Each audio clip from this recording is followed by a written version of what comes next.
Assalamu alaikum. I am Rana Asam Ali. Welcome to my YouTube and Facebook channel. अपनी पिछली video में मैंने जिक्र किया था पार्ट्स ऑफ स्पीच का और उसके साथ आपको इंट्रोडक्शन दिया था ब्रीफ सा पार्ट्स ऑफ स्पीच का, लेकिन आज मैं इससे एक स्टेप आगे जा रहा हूँ और मैं ये बात क्लियर कर दूँ कि जब आप as a student of English grammar देखते हैं कि पार्ट्स ऑफ स्पीच में सिर्फ कुछ वर्ड्स हैं जिनको हम डिस्कस करते हैं और बहुत सारे ऐसे वर्ड्स हैं जो कि पार्ट्स ऑफ स्पीच में इंक्लूड नहीं होते हैं, तो उनका अब हम क्या करें। तो डेफिनेटली उनको भी किसी न किसी कैटेगरी में और किसी न किसी तरह से डील तो किया ही जाता है। तो बहरहाल apart from the 7 parts of speech there are several other groups of words that do not fit into any one specific category. ये कहना बेजा नहीं होगा कि पार्ट्स ऑफ स्पीच के अलावा भी कुछ ऐसे अल्फाज हैं कि जो किसी भी कैटेगरी में स्पेसिफिकली फिट नहीं होते। मिसाल के तौर पे पार्टिकल्स हैं, आर्टिकल्स हैं, डिटर्मिनर्स हैं, जेरंड्स हैं, इंटरजेक्शंस हैं। तो most of them have the characteristics of one और मोर ऑफ द 7 जो है वो प्राइमरी कैटेगरीज जिन्हें हम पार्ट्स ऑफ स्पीच कहते हैं कि उनके अंदर कुछ क्वालिटीज़ वो वाली मौजूद हैं। मिसाल के तौर पे हम कह सकते हैं कि जो डिटर्मिनर्स हैं are similar in many ways to adjectives, के डिटर्मिनर्स और एडजेक्टिव्स एक जैसे हमें दिखाई देते हैं, but they are not completely the same. लेकिन वो बिल्कुल भी हम ये नहीं कह सकते कि आप सेम हैं।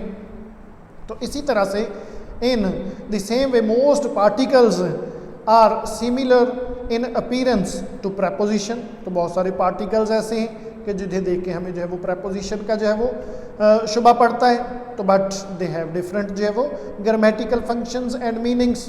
तो बहरहाल it is difficult to classify them into the category of 7 primary parts of speech, so they are called other parts of speech. तो ये इसका कंक्लूजन है कि इनको हम अदर पार्ट्स ऑफ स्पीच कहते हैं। तो बहरहाल आज मैं जो है वो एक तरतीब से डिस्कशन करने जा रहा हूँ पार्ट्स ऑफ स्पीच के ऊपर, और उसमें सबसे पहले जो है वो नाउन है। तो नाउन की डेफिनेशन मैंने आपको पिछली वीडियो में भी बता दी थी, एक दफ़ा फिर से मैं डिफ़ाइन कर दूं कि nouns are words that indicate a person, place और थिंग। ऐसे अल्फाज जो किसी पर्सन, किसी प्लेस या थिंग की पहचान का सबब बने, उन अल्फाज को हम जो है वो नाउन कहते हैं। और इसके बाद ये भी याद रखिए कि a noun can function as the subject और the object of a verb और प्रेपोजिशन। कि एक जो नाउन होता है वो फ़िक्रे में सब्जेक्ट भी हो सकता है और फ़िक्रे में ऑब्जेक्ट भी हो सकता है, ऑब्जेक्ट ऑफ द वर्ब भी हो सकता है और ऑब्जेक्ट ऑफ द प्रेपोजिशन भी हो सकता है। इस चीज़ को जो है वो बड़े क्लियरली समझ लें कि ऑब्जेक्ट ऑफ द वर्ब भी हो सकता है और ऑब्जेक्ट ऑफ द प्रेपोजिशन भी हो सकता है। तो बहरहाल noun can also be used to follow linking verbs, to rename or to re-identify the subject of a sentence or clause, and these are known as predicate nouns।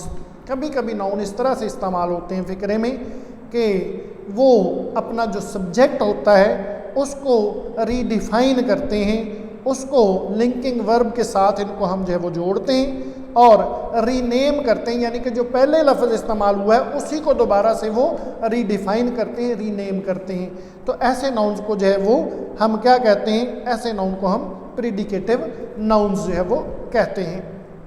तो now I am going to discuss noun as a subject. सबसे पहले हम discuss करते हैं कि noun बतौर subject जो है वो किस तरह से इस्तेमाल होता है। तो सब्जेक्ट की जो है वो डेफिनेशन सिंपली क्या है, the subject in a sentence और clause is the person or thing doing, performing or controlling the action of the verb। तो ये इसकी सिंपल सी डेफिनेशन है कि सब्जेक्ट जो है वो सेंटेंस और क्लॉज में क्या है कि वो जो है वो आपके एक्शन को कंट्रोल करता है, आपके जो है वो एक्शन को परफॉर्म करता है और उसका जो मेन किरदार है वो करने वाले का है, यानी कि वो एक्ट करता है। मिसाल के तौर पे सेंटेंस में बोलता हूँ the cat catches the mouse. तो in this sentence the noun cat is performing the action of the verb catches, के जो काम करने वाली है वो बिल्ली है, वो कैट है। अली रीड्स अ बुक, तो अली जो है वो the proper noun Ali is performing the action of the verb read. तो इस तरह से सब्जेक्ट तब होगा जब ये फिक्रे के एक्शन को कंट्रोल करेगा, परफॉर्म करेगा। तो बहरहाल उसके बाद नाउन जो है वो बतौर ऑब्जेक्ट्स भी इस्तेमाल होते हैं और ग्रामेटिकली जो है वो objects have the grammatical roles. For example there are two different roles of nouns, एक रोल नहीं बल्कि इनके दो रोल्स हैं as object, the direct object of verb and the indirect object of a verb.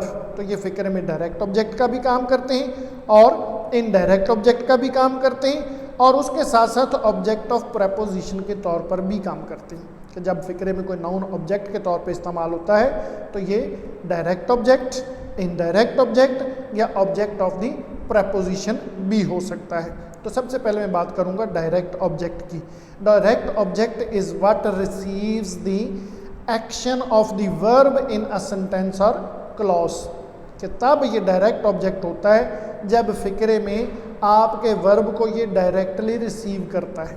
मिसाल के तौर पे Ali pledge hockey, Ali hockey खेलता है, तो यहाँ पे वर्ब जो है वो प्लेज है और उसको रिसीव कौन कर रहे हैं, हॉकी। तो हॉकी जो है वो आपका डायरेक्ट ऑब्जेक्ट है। तो the noun hockey is receiving the action of the verb plays. तो जब इस तरह से डायरेक्ट आपका जो है वो ऑब्जेक्ट वर्ब को रिसीव करे, वर्ब को, तो फिर वो डायरेक्ट ऑब्जेक्ट होता है।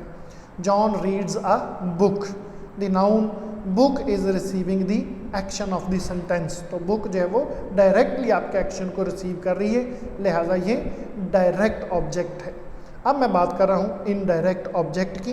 तो indirect object is the person और thing who receives the direct object of the verb. Direct object जो ऑब्जेक्ट था वो वर्ब को रिसीव करता था, अब जो इनडायरेक्ट ऑब्जेक्ट है वो डायरेक्ट ऑब्जेक्ट को रिसीव करता है।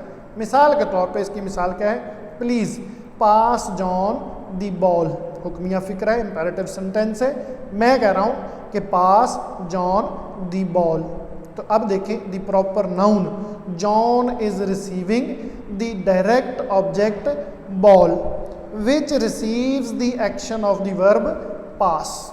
तो इस तरह से हम देखते हैं कि जो वर्ब है उसको रिसीव करने वाला डायरेक्ट ऑब्जेक्ट और डायरेक्ट ऑब्जेक्ट को जो आगे रिसीव करता है वो इनडायरेक्ट ऑब्जेक्ट है। तो यहाँ पे प्रॉपर जो नाउन जॉन था वो जो है वो रिसीव करता है डायरेक्ट ऑब्जेक्ट को, किसको, बॉल को, और बॉल जो है वो किसको रिसीव करती है, आपके एक्शन को, एक्शन ऑफ द वर्ब को। I write a letter to Mary, मैंने मैरी को एक खत लिखा। तो the proper noun Mary is receiving the direct object. जो मैरी है वो डायरेक्ट ऑब्जेक्ट को रिसीव कर रही हैं और वो डायरेक्ट ऑब्जेक्ट क्या है, लेटर, और लेटर क्या कर रहा है, letter is receiving the action of the verb right. तो इस तरह से आपका जो डायरेक्ट ऑब्जेक्ट है वो वर्ब को रिसीव करता है और जो इनडायरेक्ट ऑब्जेक्ट है वो आपके डायरेक्ट ऑब्जेक्ट को रिसीव करता है, इसलिए हम उसको इनडायरेक्ट जो है वो ऑब्जेक्ट कहते हैं। एक और मिसाल, I sent company an application for the job.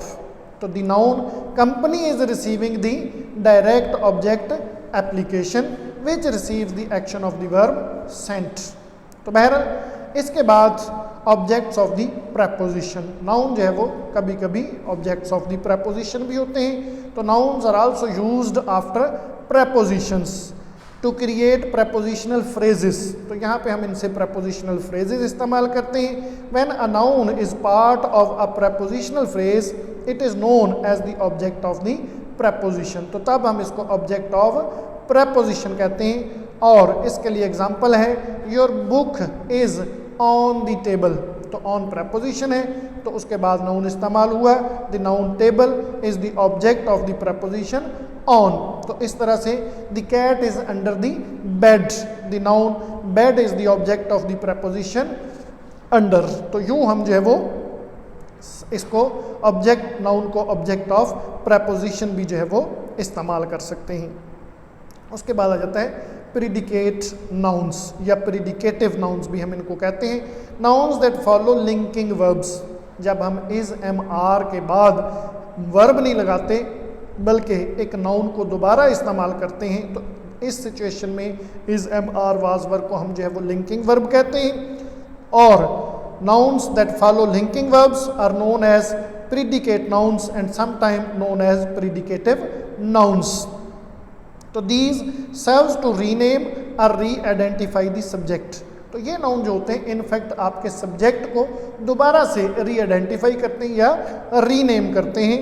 मिसाल के तौर पे if the noun is accompanied by any direct modifier such as articles, adjectives or prepositional phrases, the entire noun phrase acts predicatively। तो सिर्फ ये नहीं कि एक नाउन बल्कि उसके साथ अगर कोई आर्टिकल इस्तेमाल हुआ, कोई डिटर्मिनर, तो उस पूरे फ्रेज को ही हम जो है वो क्या कहेंगे कि ये प्रीडिकेटिव फ्रेज या प्रीडिकेटिव नाउन है। मिसाल के तौर पे ऑनेस्टी इज़ अ वर्चू।